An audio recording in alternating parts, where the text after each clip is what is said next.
Good morning students. आज हम पढ़ेंगे रेप्लिकेशन यानी कि DNA replication, page number 104।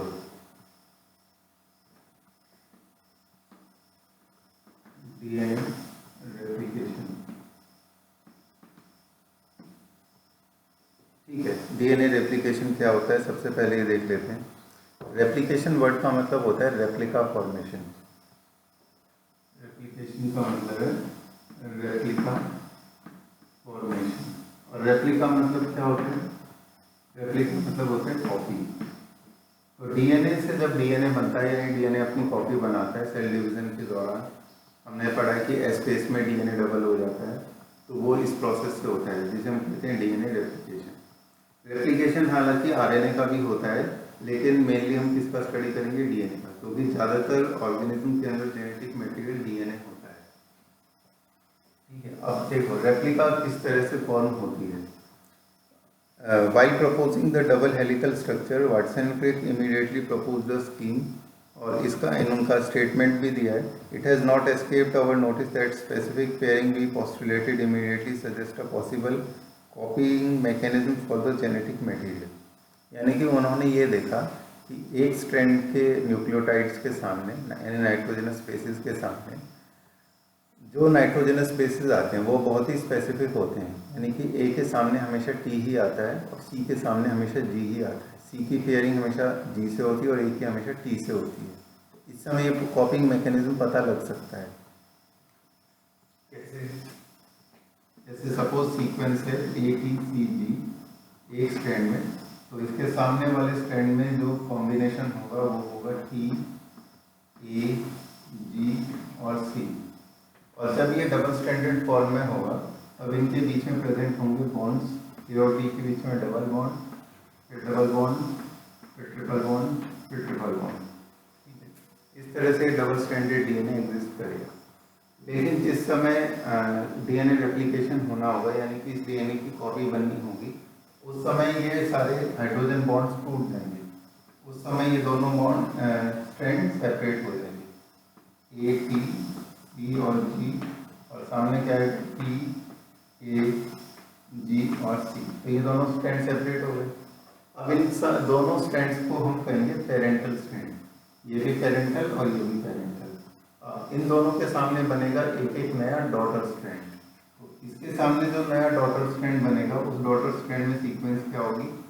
T A जी सी, यानी ऐसी ही जैसी है, क्योंकि अगर इसके कॉम्प्लीमेंट्री नया वाला नहीं बनेगा तो उनमें हाइड्रोजन बॉन्ड कैसे बनेंगे? ठीक है, ये बनेंगे। अब इसके सामने क्या बनेगा? ए टी सी और जी। ठीक है, अब हम क्या देख रहे हैं कि यहाँ जो नया बना वो ऐसा था जैसा कि ये वाला पेरेंटल स्ट्रैंड था। ठीक है, तो इस तरह से हम क्या देखते हैं कि डीएनए रेप्लिकेशन के दौरान इसकी कॉपी किस तरह से बनती है। ये दोनों डबल स्ट्रैंड इसकी कॉपी है, और इसमें तुम ये देख रहे हो कि हर एक डबल स्ट्रैंड में क्या हो रहा है, जो नए बने हुए हैं इन दोनों को हम क्या कहते हैं? ये डॉटर डीएनए है, ये पेरेंटल डीएनए। इनके अंदर एक स्ट्रैंड कहाँ से आया? पेरेंट से आया, और एक नया बना है। ऐसे ही इसके अंदर एक पेरेंट से आया और एक नया बना है।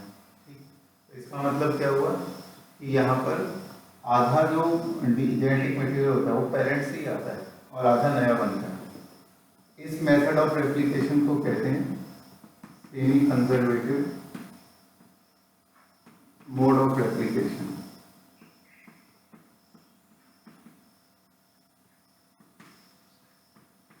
यानी कि रेप्लिकेशन का वो मेथड जिसमें कि सेमी कंजर्वेटिव यानी कि आधा पार्ट कंजर्व ही रहता है, पेरेंट्स ही आ जाता है, सिर्फ आधा नया बनाना पड़ता है।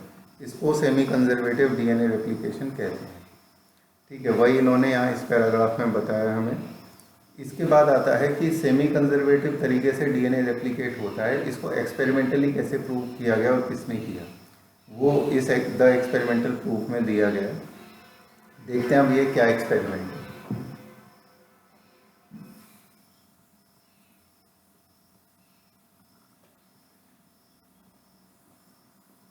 ये वाला एक्सपेरिमेंट भी बहुत इंपॉर्टेंट है। इसको कैरी आउट किया था मेसलसन एंड स्टाहल ने। पेज 105 के टॉप पर इन साइंटिस्ट के नाम दिए हुए, Matthew Meselson and Franklin Stahl. Short में Meselson and Stahl, Meselson and Stahl. इन्होंने किया क्या, उन्होंने तो बैक्टीरिया ले जिसका नाम था ई कोलाई। इस बैक्टीरिया को इन्होंने कई जनरेशन्स तक एक ऐसे मीडियम में ग्रो कराया जिसमें नाइट्रोजन का जो सोर्स था, यानी कि अमोनियम क्लोराइड NH4Cl, उसमें जो नाइट्रोजन था वो एक हैवी आइसोटोप था। ठीक है, हैवी आइसोटोप, ना कि रेडियो एक्टिव आइसोटोप। अंतर होता है दोनों में। नाइट्रोजन का जो नॉर्मल आइसोटोप है वो N14 है, यहाँ पर जो मीडियम था उसमें N15 वाला था। ठीक है, तो हैवी वाला आइसोटोप था। तो कई जनरेशन्स तक ऐसे मीडियम में ग्रो कराने के कारण जिसमें नाइट्रोजन का जो सोर्स है उसके पास N15 है बजाय N14 के। इसका जो डीएनए है, ई कोलाई का डीएनए, ये सेल्स इस मीडियम में आके मल्टीप्लाई तो होंगे, मल्टीप्लाई होंगे तो डीएनए की कॉपी भी बनेगी, यानी डीएनए रेप्लिकेशन भी होगा। तो नए जो न्यूक्लियोटाइड्स आकर जुड़ेंगे डॉटर स्ट्रैंड के रूप में, उन न्यूक्लियोटाइड्स में जहाँ जहाँ नाइट्रोजन आकर लगेगा वो नाइट्रोजन होगा N15, क्योंकि मीडियम में N15 है। और कई जनरेशन तक मल्टीप्लिकेशन के बाद ऐसी कंडीशन आएगी कि ऐसे स्ट्रैंड हमारे पास डीएनए के मॉलिक्यूल्स बन जाएंगे ई कोलाई के अंदर, जिसमें दोनों ही स्ट्रैंड में जो न्यूक्लियोटाइड हैं वो सारे N15 वाले हैं, है ना। इस स्ट्रैंड में भी सारे न्यूक्लियोटाइड ऐसे हैं जिनके पास नाइट्रोजन N15 है, और इस स्ट्रैंड में भी सारे न्यूक्लियोटाइड के पास N15 है। ये कंडीशन आ जाएगी। ठीक है, अब ये इसके बाद क्या होगा, देखो डायग्राम में फिगर 6.7, सबसे पहले इन्होंने जो डीएनए दिखाया उसके पास लिखा है इन्होंने 15N डीएनए। तो ये ऐसा ही डीएनए है जिसके दोनों स्ट्रैंड के सारे न्यूक्लियोटाइड्स में जो नाइट्रोजन इनकॉर्पोरेट हुआ है वो N15 यानी हैवी वाला है, कई साइकिल्स तक उसी मीडियम में रेप्लिकेट करने के कारण। ठीक है, उन्होंने ऐसे करके बनाया, मैंने सीधा बना दिया है समझाने के लिए। इसके बाद वो क्या करते हैं, इस डीएनए को, यानी कि ये डीएनए जिस बैक्टीरियल सेल में था, सपोज इस बैक्टीरियल सेल में था, इस बैक्टीरिया को ट्रांसफर करते हैं ये दूसरे मीडियम में, ऐसा मीडियम जिसके पास है N14H4Cl यानी अमोनियम क्लोराइड है, यानी कि लेकिन उसके पास नाइट्रोजन कौन सा है, 14 वाला, यानी कि नॉर्मल आइसोटोप है। इसके बाद क्या होगा, ये 15 वाला 14 वाले मीडियम में आ गया, लेकिन जब इसको रेप्लिकेट होना होगा तब कैसी कंडीशन आएगी, ये N15 वाला और ये N15 वाला जैसा कि वो था, जब इसे रेप्लिकेट होना होगा तब इसके हाइड्रोजन बॉन्ड्स ब्रेक हो जाएंगे और ये दोनों स्ट्रैंड ऐसे सेपरेट हो जाएंगे, है ना। अब इनके सामने क्या बनेगा, इनका कॉम्प्लीमेंट्री, लेकिन मीडियम में कैसे न्यूक्लियोटाइड है, सबके सब N14 कैरी करने वाले, है ना, क्योंकि अब नए मीडियम में ट्रांसफर कर दिया। तो इनके सामने जो कॉम्प्लीमेंट्री स्ट्रैंड बनेगा उसके पास कैसा कॉम्बिनेशन होगा, N14। इसके सामने भी जो नए न्यूक्लियोटाइड्स आकर जोड़ेंगे वो सब कैसे होंगे, N14 वाले। ठीक है, तो इस कंडीशन को हम क्या कहेंगे, N14 N15 hybrid, N14 15 hybrid, क्योंकि ये जो नए डीएनए के डबल स्ट्रैंडेड मॉलिक्यूल बने, इसमें एक स्ट्रैंड के पास N15 कैरी करने वाले न्यूक्लियोटाइड्स हैं और एक के पास N14 कैरी करने वाले न्यूक्लियोटाइड्स हैं, जैसा कि हमें किस में दिखा है, जनरेशन 1 के हाइब्रिड में। इसके बाद 40 मिनट के बाद क्या होता है, ये 20 मिनट और 40 मिनट इसीलिए लिखा है क्योंकि एक डीएनए रेप्लिकेशन साइकिल में 20 मिनट लगते हैं। तो 20 मिनट के बाद क्या हुआ, 2 डबल स्ट्रैंडेड डीएनए मॉलिक्यूल बन गए। 40 मिनट के बाद क्या हुआ, 2 से फिर 4 बन गए। ठीक है, 1 से 2 बनने में 20 मिनट, 2 से 4 बनने में कितने, 40 मिनट, वो उन्होंने दिखाया। इसके बाद अगली रेप्लिकेशन साइकिल में क्या होगा, अगली रेप्लिकेशन साइकिल में ये होगा कि इस वाले की बात कर रहा हूँ, इसका 15 वाला अलग, 14 वाला अलग, ऐसे इसका 14 वाला अलग और 15 वाला अलग। अब इनके सामने क्या बनेगा, फिर से कॉम्प्लीमेंट्री डीएनए बनेगा। इसके सामने कॉम्प्लीमेंट्री जो बनेगा वो कैसा होगा, 14 वाला होगा, क्योंकि मीडियम में अभी भी यही है N14H4Cl। 14 के सामने फिर 14 वाला बनेगा, इस 14 वाले के सामने भी एक 14 वाला बनेगा, और इसके सामने बनेगा ये 14 वाला, क्योंकि अब मीडियम में 14 ही है, 15 नहीं है। तो इसका मतलब पहली रेप्लिकेशन साइकिल के बाद हमने देखा कि सिर्फ हाइब्रिड बने थे, लेकिन दूसरी रेप्लिकेशन साइकिल के बाद हम क्या देख रहे हैं कि 1 और 2 हाइब्रिड बने, और 2 कैसे बने, 14 वाले। वही हमें किस में दिखाया है इस डायग्राम में कि 14 वालों को उन्होंने ग्रीन से इंडिकेट किया है और हाइब्रिड वालों को इंडिकेट किया है ग्रीन और रेड के कॉम्बिनेशन से। ठीक है, तो इनके सिग्निफिकेंस क्या है? इनकी सिग्निफिकेंस ये है कि हम क्या देख रहे हैं कि हर रेप्लिकेशन साइकिल के बाद पेरेंट से एक आता है स्ट्रैंड और उसके बाद एक नया सिंथेसाइज होता है। अब चूंकि जो सबसे पहले वाला पेरेंट था जिसके पास 15 वाला कॉम्बिनेशन था, है ना, उसके सिर्फ एक ही स्ट्रैंड थे इस मीडियम में, 15 तो था ही नहीं इस मीडियम में, तो ये एक क्या हो गए, दोनों टाइप के डीएनए को ट्रांसफर हो गए। ये देखो, एक इसको ट्रांसफर हो गया, एक इसको ट्रांसफर हो गया, और ये स्ट्रैंड नया मिल गया। अब 15 तो इसके बाद आया नहीं, तो अगली रेप्लिकेशन साइकिल में ये 15 फिर से 2 में डिस्ट्रीब्यूट हो गया, है ना, ये दोनों सेपरेट हो गए, ये दोनों सेपरेट हो गए, वो 15 वहाँ गया, वो 15 यहाँ गया, और 14 इन 14 वालों ने फिर 2 नए स्ट्रैंड बनवाए। तो इससे हमें ये पता लगता है कि हर पेरेंट का जो डीएनए का कॉम्बिनेशन है वो जिस समय रेप्लिकेशन होना होता है वो सेपरेट हो जाते हैं और 2 नए स्ट्रैंड्स बनवाते हैं। इसको एक बार मैं रीड कर देता हूँ, उसके बाद जहाँ पर कहीं कुछ बताने का होगा वो मैं बताऊँगा। They grew E. coli in a medium containing 15NH4Cl. 15N is the heavy isotope of nitrogen as the only nitrogen source for many generations. कई जनरेशन्स तक ग्रो करने का कारण ये है कि कई जनरेशन्स तक ग्रो कराने से क्या होता है कि जो मीडियम में प्रेजेंट होता है वो दोनों स्ट्रैंड में आ जाता है। जैसे कि तुमने यहाँ देखा कि अमोनियम क्लोराइड 14 वाला जब था तो पहली जनरेशन में तो हाइब्रिड ही आए, लेकिन दूसरी जनरेशन में क्या हुआ, प्योर 14 वाले भी आ गए। ऐसे ही इसको हमने कैसे प्राप्त किया था, 15 वाले मीडियम में रखेंगे 2-3 जनरेशन तक, तो दोनों स्ट्रैंड कैसे मिल जाएंगे हमें, 15 वाले मिल जाएंगे। तो इसीलिए उन्होंने मैनी जनरेशंस लिखा है। Result was that 15N was incorporated into newly synthesised DNA as well as nitrogen containing compounds. This heavy DNA molecule could be distinguished from normal DNA by centrifugation in a cesium chloride density gradient. तो हमें कैसे पता लगता है कि कौन सा DNA के पास 15 वाला है, कौन से के पास 14 वाला है, कौन से के पास हैवी वाला है?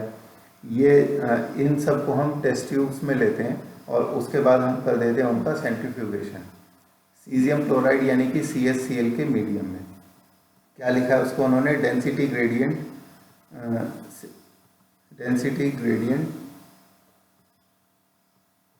सेंट्रीफ्यूगेशन, है ना। अब सेंट्रीफ्यूगेशन की वजह से क्या होता है, सेंट्रीफ्यूगेशन हाई स्पीड पर ऑब्जेक्ट्स को रोटेट करके सेपरेट करने की टेक्निक है। तो जो हैवी वाली चीज़ें होती हैं वो कैसी हो जाती हैं, बॉटम में आती है, लाइट वाली ऊपर आती है। तो सबसे पहले वाले केस में देखो जहाँ पर 15N लिखा है वहाँ पर रेड कलर से इंडिकेट किया गया है।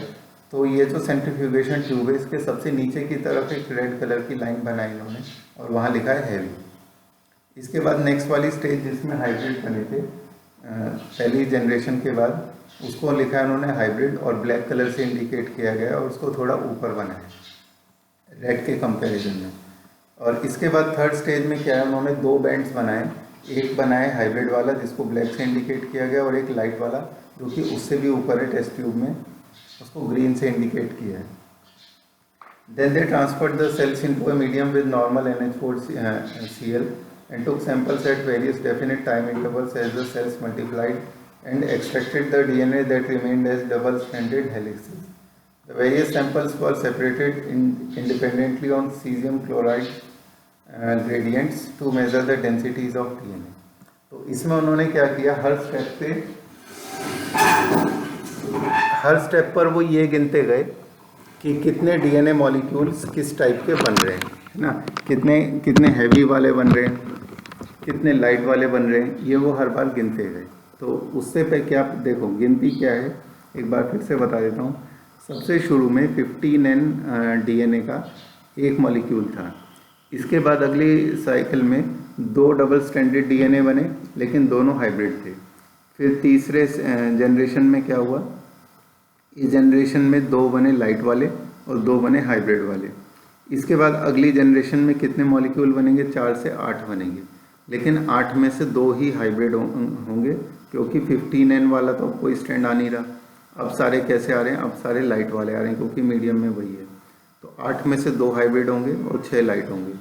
8 से फिर 16 बनेंगे, 16 में से 2 हाइब्रिड होंगे और बाकी सब लाइट होंगे। यानी कि अब हाइब्रिड की संख्या फिक्स हो गई। आगे आने वाले सब कैसे आएंगे, लाइट, क्योंकि मीडियम में और सिर्फ लाइट हो, यानी N14 वाले न्यूक्लियोटाइड्स ही प्रेजेंट हैं।